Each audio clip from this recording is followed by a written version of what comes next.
नमस्कार, आपका बहुत बहुत स्वागत है लाइव भारत टाइम्स न्यूज में। मैं हूं आपके साथ सोनाली। चलिए रुक करते हैं आज की खबर की ओर।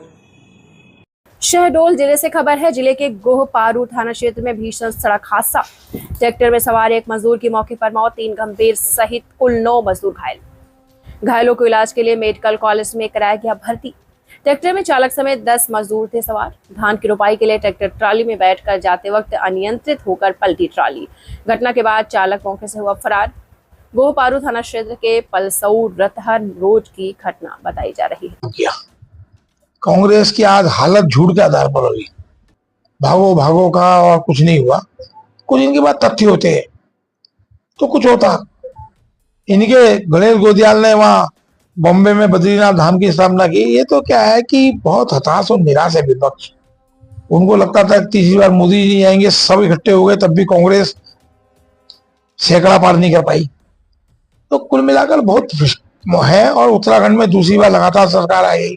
धामी जी के नेतृत्व में लगातार जब तेजी में काम हो रहे हैं, सुबह शाम तक ऐसा मुख्यमंत्री उन्होंने देखा तो वो परेशान होकर झूठ का सहारा ले रहे हैं।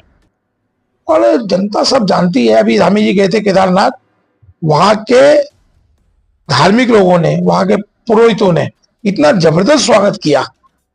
और कुछ शंकराचार्य जी ने कहा कि साहब हमको तो जैसी खबर दे दी, बेचारे सीधे शंकराचार्य जी अच्छे व्यक्ति हैं, वैसा बोल दिया। उन्होंने खंडन किया। उन्होंने हमको तो मीडिया कोई इनका तथ्य होता, प्रूफ होता। तो आजकल के जमाने में कोई चुप्पी नहीं है। आप मेरे कमरे में बैठे हो या फाइलें रखी है तो कोई चुप्पी नहीं है। तो सोना तो बहुत बड़ी बात है। तो झूठ के आधार पर अगर इतना इनके पास कुछ तथ्य होता तो लाते। वो तो सिर्फ है जंगल में शेर आया, हल्ला गुल्ला कर रहे हैं, माहौल खराब करने की कोशिश कर रहे हैं। लेकिन हिंदुस्तान की जनता, पर्वतीय क्षेत्र की जनता, केदारनाथ की जनता अच्छी तरह जानती है। और जिसने उसको दिया दानदाता ने, निश्चित रूप से उसको भी कष्ट पहुंच रहा होगा। क्योंकि क्या है कि पीतल की लगती है, फिर सोने की पॉलिश चढ़ती है। और मुझे लग रहा है मंदिर कमेटी ने स्पष्ट भी कर दिया कि कितना सोना लगाया। उस दानदाता को भी कष्ट हो रहा है कि कहाँ है उत्तराखंड में ऐसे झूठे लोगों के बीच में।